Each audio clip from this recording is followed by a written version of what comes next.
Me, me, me, me, me, me, me, me, me. No, I'm not going to sing y'all the Easter song today.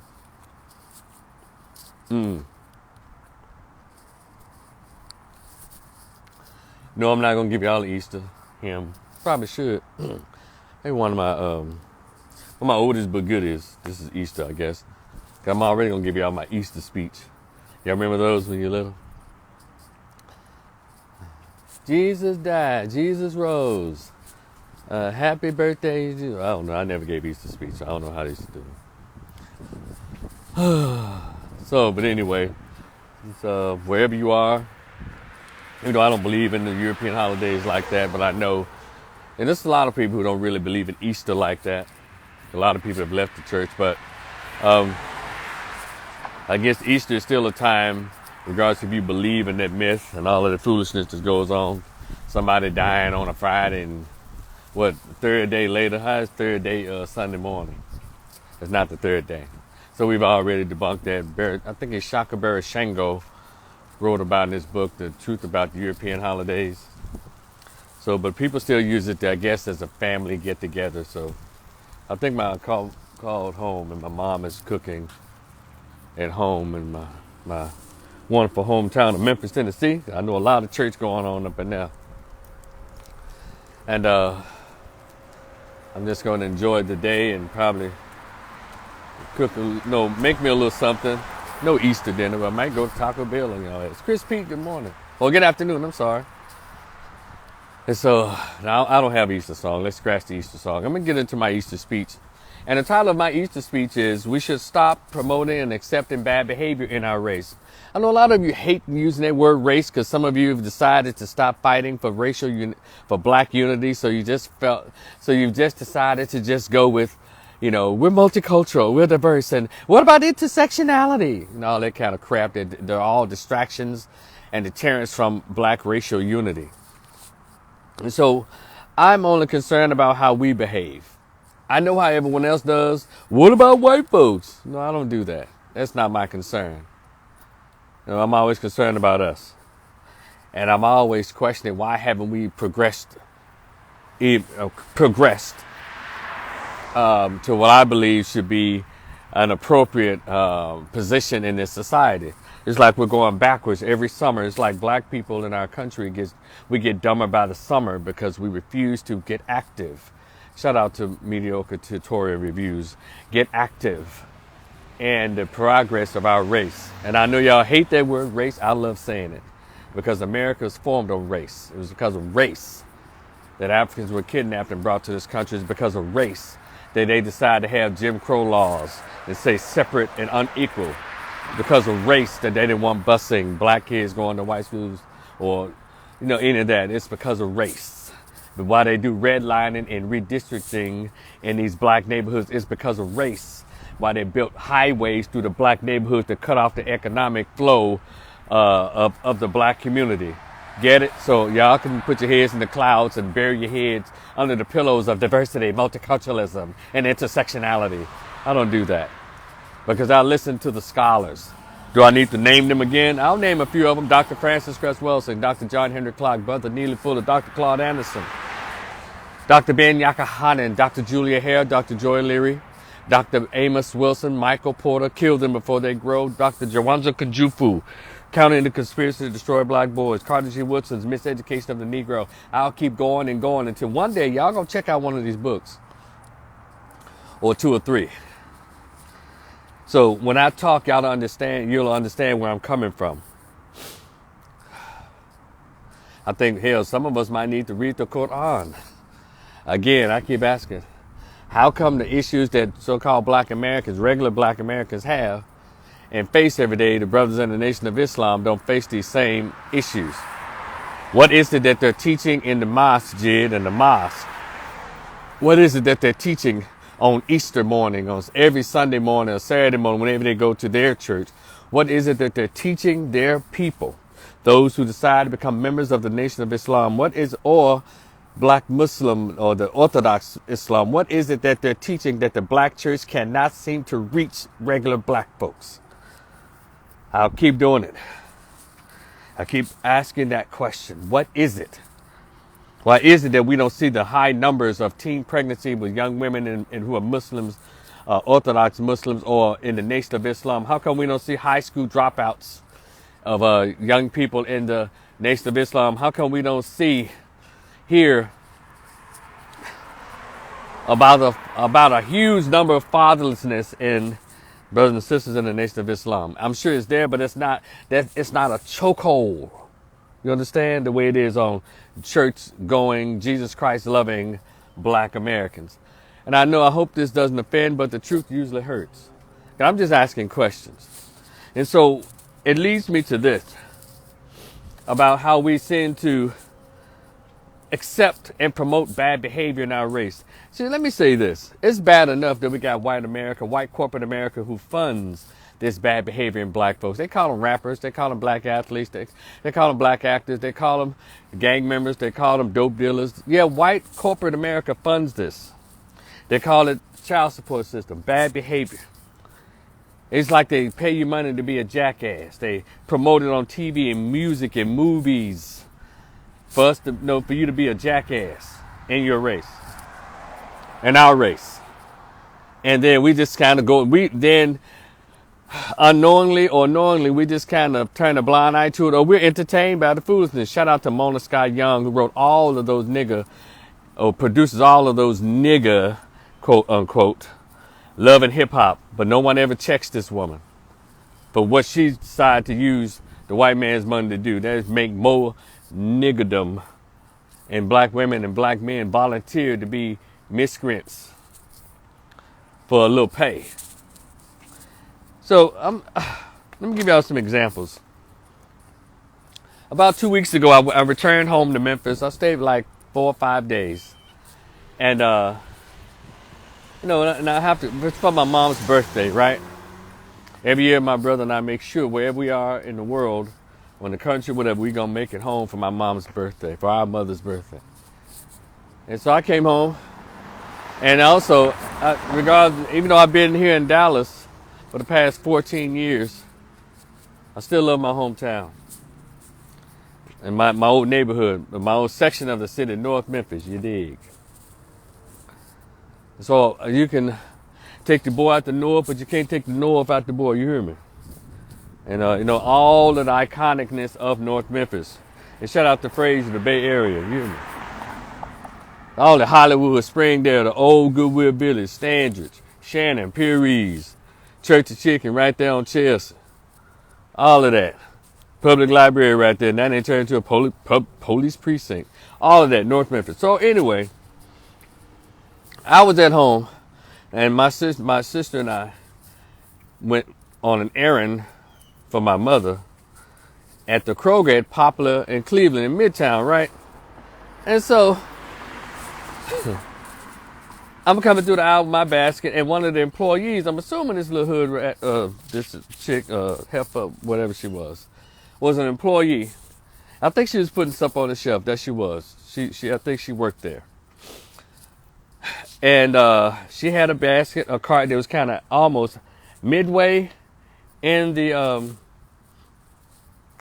shout out to Springdale, Night and Day, Rich Street, Devon, Hollywood, all that cool stuff. North, you dig. So anyway, I was coming through the aisle with my basket full of the items that my mom asked that she needed from the store. And a young woman who worked at Kroger, she was talking on the telephone. I think it was I don't know if it was on loudspeaker, but I can hear everything the little dude said. Yeah, you know what I'm saying? Yeah, I'm just trying, I was just trying to talk to somebody. And then she's talking, yeah, it's like you just need a shoulder cry on. You just crying real tears. Man, you upset. And he like, nah, man, they wasn't even like that. I just wasn't crying. I mean, just having a conversation right there in the middle of the aisle. And she was on the phone, right? And her basket was kind of out there a little bit. And so I had enough room where I could squeeze through. But I decided to make sure. So I slowed my basket up. I made a little quick right, easy right. And as I was getting by her slowly, to let her know, just as a courtesy, I said, excuse me, sweetheart. And I just want to, get by here, because her basket was kind of like in the middle of the aisle. Very politely, I said, excuse me. And she looked at me.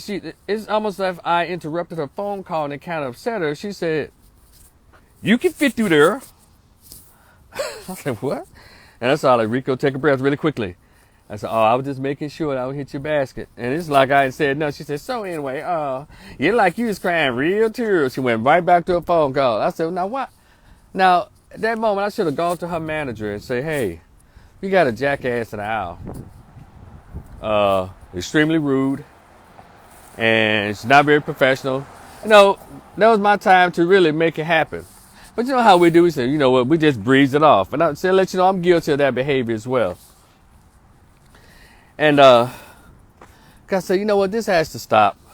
Us accepting this rude behavior, customer service, or just rude behavior towards one another. Has to stop.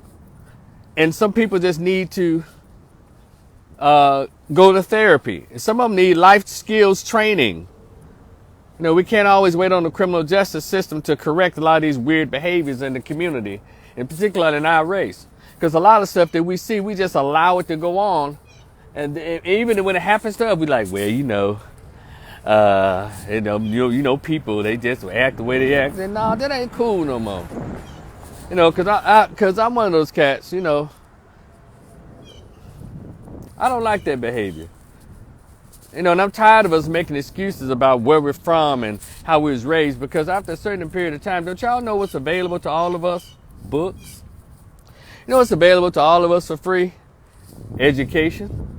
See, a lot of these people act this way because they decided not to go to school, or they don't know how to read, because it doesn't take much just to be kind or courteous or know how to receive, courtesy. So some of us, and I know these households are horrible. For 25 years as a master's level social worker, counselor, therapist, substance abuse and mental health, I've often said as one of my mottos, it is our households that present us to the world. If you come from a household of hell, well, it's going to be hell on society when anyone runs across you. Or if you come from a heavenly household, well, guess what? A lot of people are going to be blessed by your presence. Come on, somebody, this Easter afternoon. Oh, glory. So we got a lot of hellions running around here, and we don't correct their behavior. And it doesn't matter if you have money. Because some people think, well, you get some money. Well, all money does is allow you to be the bigger jackass. You have more money to spread around your jackassery and spread your jackassness.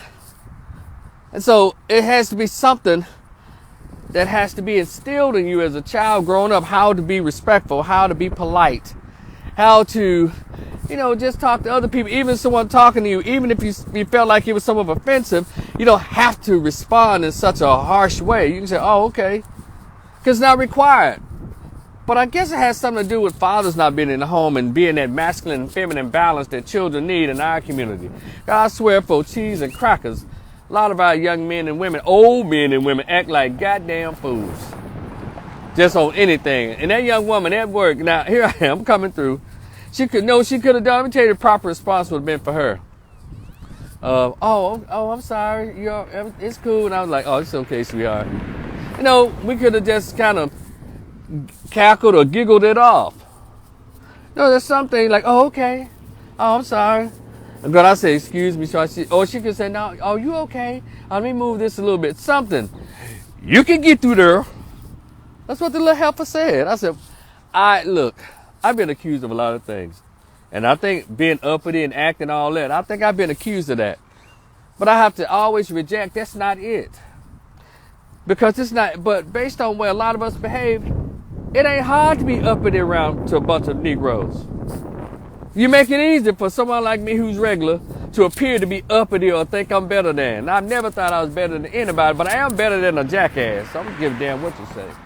Because I came up in similar conditions. I wasn't raised in no ghetto, no black ghetto, no Hurt Village, no old Lemoyne guys, no Pepper Tree apartment, no shit like that. I grew up in a brick house in what's called a low-income neighborhood. The houses were government houses that my grandmother and the people on the street broke. I grew up in a fatherless household. But one thing about it that helped me out a lot, two things. I came up as a little kid in the 70s, teenager in the 80s. And most importantly, I had a civilized mother. My mother is civilized. with all the foolishness going on around me, my mother was always a lady. So she always taught my brother and I, my siblings, all of us, my sisters and my brother and me. I don't care if you was born and raised in a barn. You don't have to look nor act like an animal. And I keep saying that's my mother's quote. I'm going to keep giving it to her. It's my mother's quote. Even as a poor single mother growing up on, we being raised up on food stamps and welfare checks, free cheese, WIC, all the milk and the kick cereal, all of that.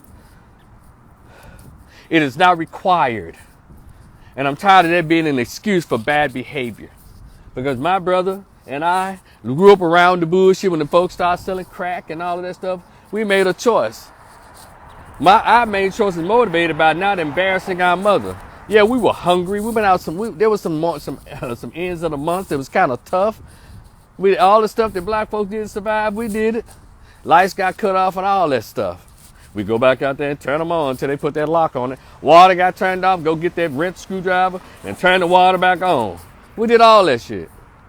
So I'm not going to accept, people just a product of their environment. Based on that logic, I'm supposed to have hoes running around me. I'm supposed to have a history of battering, assault on women. I was supposed to have committed a lot of breaking and entering, pistol toting, pistol shooting, based on that logic. So I don't accept this. Maybe hell nobody to tell them.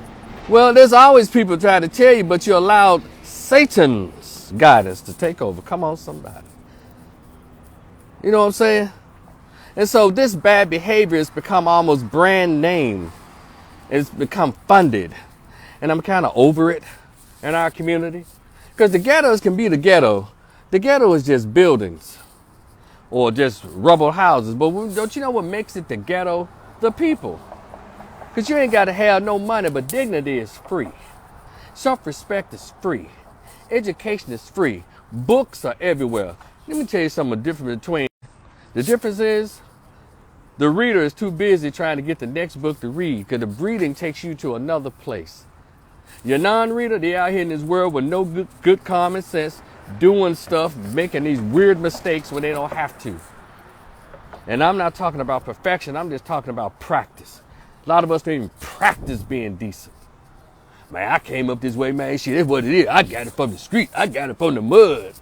All that old dumbass language. I get sick of hearing that. That old, what I call it, a justification for being an asshole language.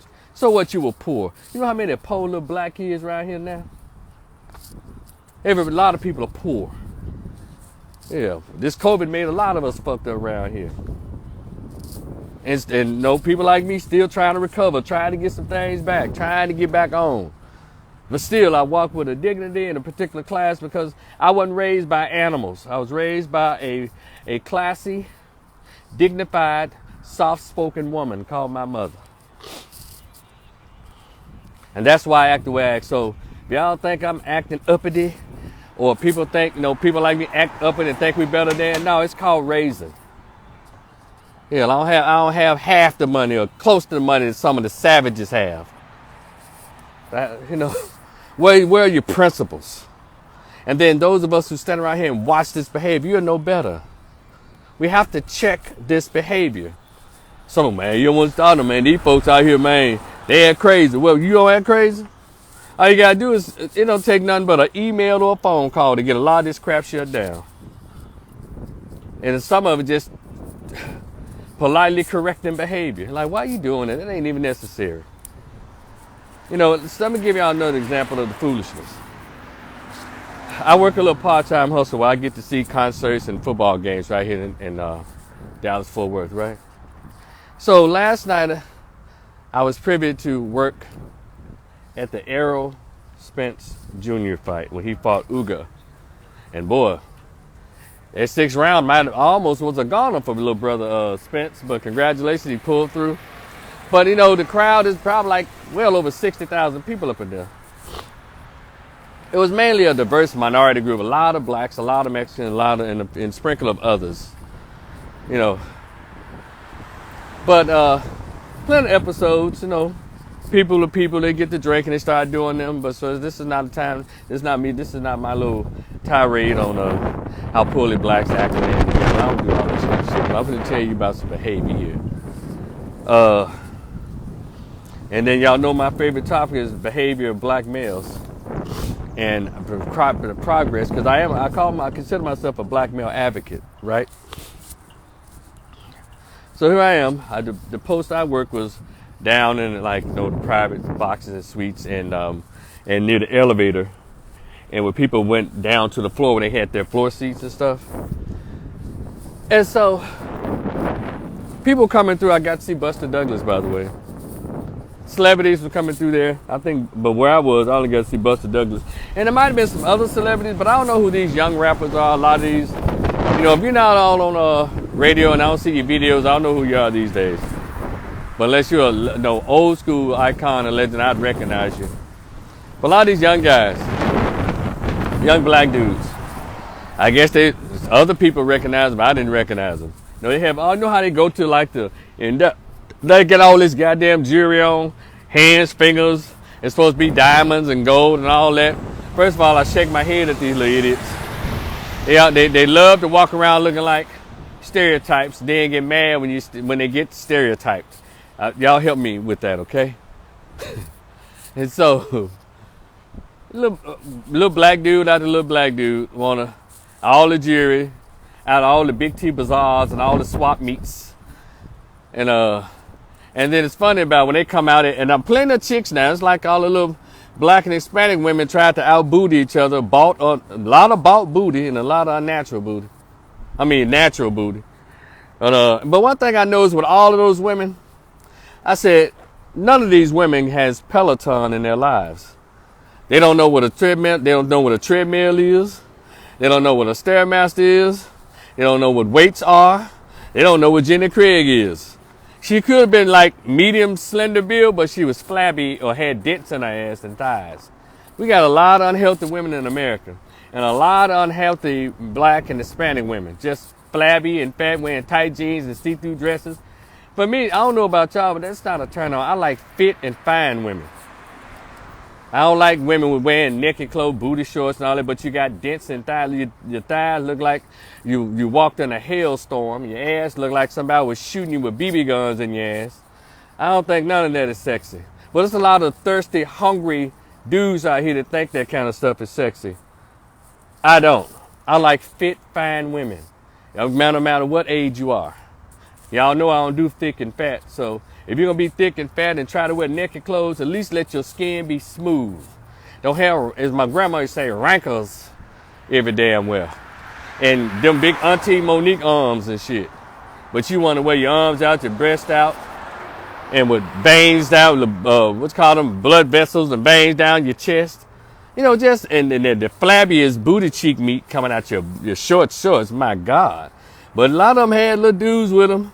Some of them looked like they had obvious sugar daddies with them. So it wasn't out of all those women I saw, the ones I came across, it was a few of them that I said, okay, she's fine, she can get it.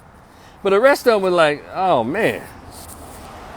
But I guess this called a preference. I like fit women. Even if you're a big girl or a thick chick, at least let your skin be smooth if you're going to try to reveal your body. It's bad enough you're doing that. But I understand these fights bring out kind of different kind of fashion. And a lot of guys are almost as high fashion as the women. I think it's Tommy Sotomayor referred to them as fashion N-words. And so, but the thing is, people are there drinking, doing their thing. But I guess these celebrities that I didn't know who it were came to the elevator, and he brought a crowd. It was a crowd of people around this young brother. I don't know if it's one or two of them. All I know is one. And they was around the elevators where I was working. Oh yeah, shout out to the mayor, Eric Johnson. He was out there. Got a chance to talk to the Dallas mayor, Eric Johnson. Shout out to the mayor, Eric Johnson. Yeah, he and his family were there. He came through. What's up? And anyway, this young fella came. He was all jewelried up in that big T Bazaar jewelry and case and that hat everybody's wearing with the red rim. But his was like a lighter color hat. On his glasses, I guess they were diamond encrusted rim. I don't know. But I think when they wear all that stuff, you're supposed to know them and respect them because they jewelried out like a Liberace chandelier around here. But I'm not impressed with the way these little dudes look. A lot of them pants was tighter than the chicks, as always. And so this young brother came, brought a crowd of people with him. I was like, who is that? All I know is about 20 or 25 people with cell phones up. And he coming there, hitting the elevator with all those people with him or crowding around him. I was like, who is that? They said, man, I don't know. It's like they say they call themselves the Charlo twins. And let me go present here a little bit. I Googled them today and found out who they were. Jermell and Jamal Charlo. I think they're champions, boxing champions out of Houston, right? And so let's go back to that night. Go back to last night. So Charlo, Jermell and Jamal Charlo. So I don't know. I think it was Jamal who's out there. Yeah. Rah, rah, just exciting the crowd and all that loudness. And I was like, what is that all about? Why is that necessary? And so I'm just asking people, like, why are they doing that? But yet, but black folks and black men don't want to be stereotyped, but you doing all of this. You got all these people with you in this event trying to get on this elevator, right? And so I asked another grown black man, I said, so why is he acting? He told me who it was. I said, so why is he acting like that?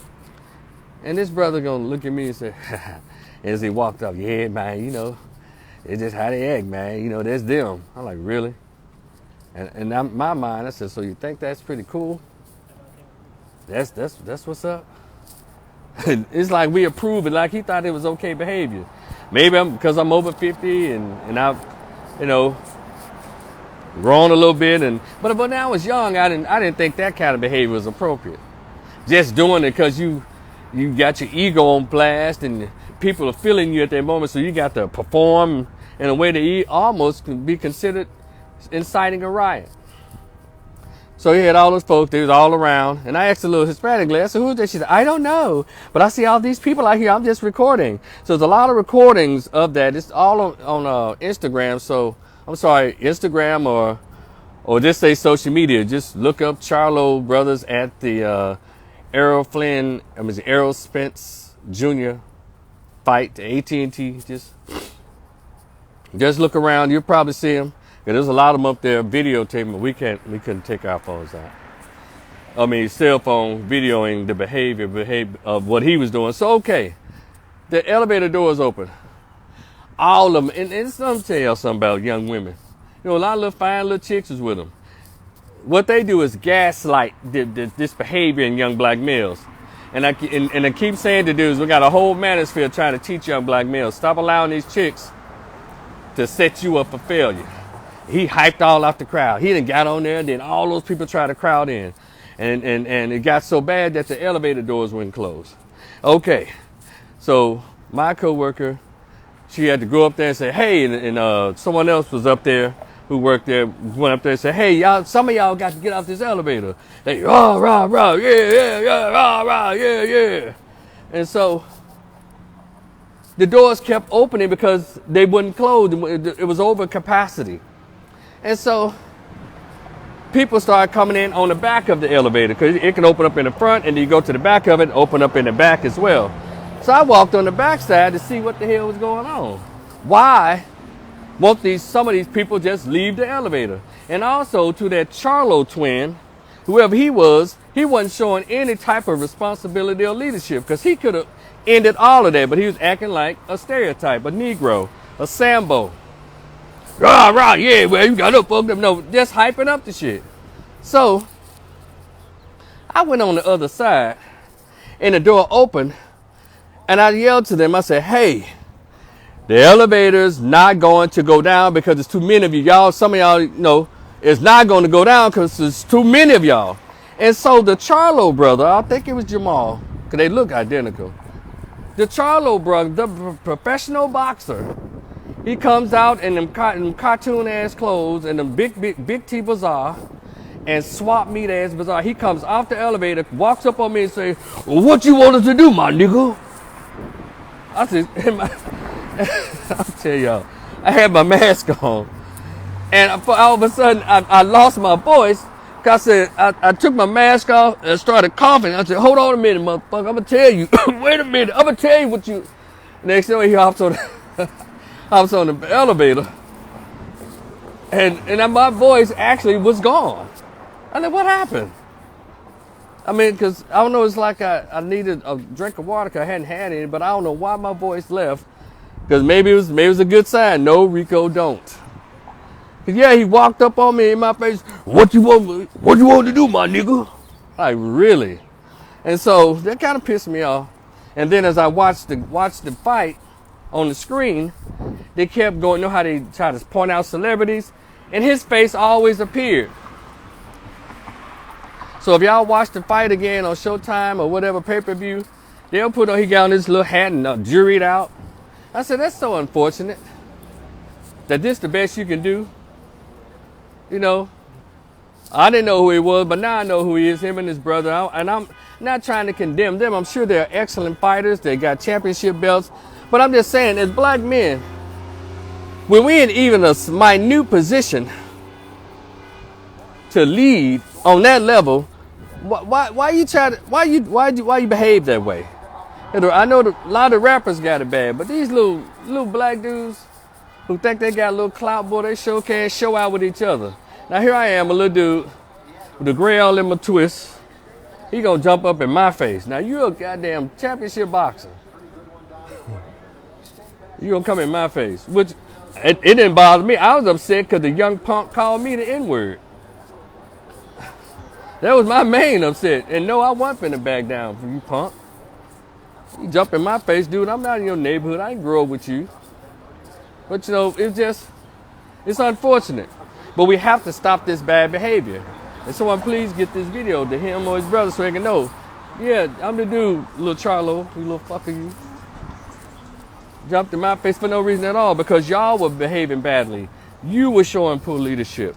You could have stopped that. That didn't have to go on that long. So eventually, I think some people got off the elevator and because when it opened back up, it had gone down. Like, wow, really? But I'm sure when he gets around other folks, it don't look like a middle-aged black man with silver locks, twists or coming into locks. You don't act like that. You probably all teeth and grins. Yes, sir. Yes, sir. Yes, sir. That right there. Again, I'm not going to disparage you, young brother. I just want to share with y'all how unfortunate that was last night. What's that? April 16th at the Errol Flynn versus Uga fight. It was terrible. But I got over it. And I knew I was going to make it a part of my Easter speech today. And for all you sports fanatics out there, Google them.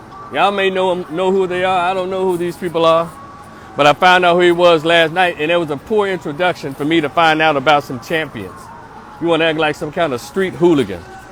And finally, let me say this to black men, these young ones. And it don't be just the young ones in their 20s. There's some old fuckers in their late 30s, early 40s. Will y'all please stop dressing up like grown-up cartoon characters? You know, I don't know if it's a trend or what's going on with these black men wearing all these cartoon-ass clothes. Mickey Mouse and Bugs Bunny and looking like whole boxes of M&Ms and shit. What is with that? And y'all wonder why no one takes you seriously as an adult because you never dress like an adult. Even when black men go out, they don't dress like grown people. Some of the clubs, they still wear children's clothes. I'm not talking about 15, 17, 20, 22-year-old men. I'm talking about grown-ass men over 25, 30, 34, 35, 28, 36, 37, still wearing hip-hop clothes on a Friday and Saturday night at an event. What is the problem with that? When I was a kid growing up, and it comes from my mother and uncles and aunties and everybody else, Friday and Saturday night, when you went out, that meant dress up. The ladies were always dressed up, you know, pretty and dresses and heels. Because where they're going. But and the men were, you know, they had collar shirts, tucked in shirts, with nice leather shoes. They had the jewelry on, watch and a necklace or two, and all of that. But going out, watching these young adults, these so-called grown-ass black men over 25, they dress like kids. And y'all wonder why the respect level for a lot of black men over 25 years old today is so low. Because hell, even on Friday, Saturday nights, which is going out nights, Y'all don't even dress up.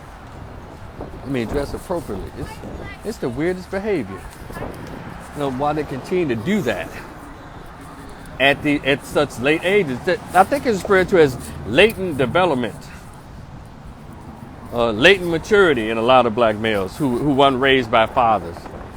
You got 28, 29, 34-year-old dudes, 35, 40-year-old black men still wearing hip-hop clothes on Friday and Saturday nights. Where do y'all go to wear those kind of clothes? You grown. I understand college-age young men, high school young men, but you cats over 25 to 35, y'all need to, it's just something strange about that. And you old mother lovers wearing these skinny jeans, tight-ass pants. And a lot of the men were out there more bedazzled than the women. They had more glitter than the women at the fight. I'm like, damn, I have really grown into a different era of how black men look. They look so fluid, a lot of these black dudes. And a lot of them, again, when I mentioned about how a lot of brothers don't go to school, they don't read books, it shows because the ability to comprehend and to analytically work themselves out of a problem is not there for a lot of young black men. Everything is attitude. I ran into a couple of those situations, young brothers. You can't talk to them before they start snapping off. They're raised by their mamas and aunties and grandmas. It's just the weirdest thing. But anyway, I just want to share that. We're going to have to stop promoting and accepting this bad behavior in the black race if we want to be viewed as a group to respect by each other. And also, that's a way of building a fence around our community. Don't give them any reason to disrespect us. Got it? It's your man Rico. Y'all continue to enjoy your Easter. I'm about to go and whoop me up a little small dinner. Y'all be cool. We'll talk in the future. Peace.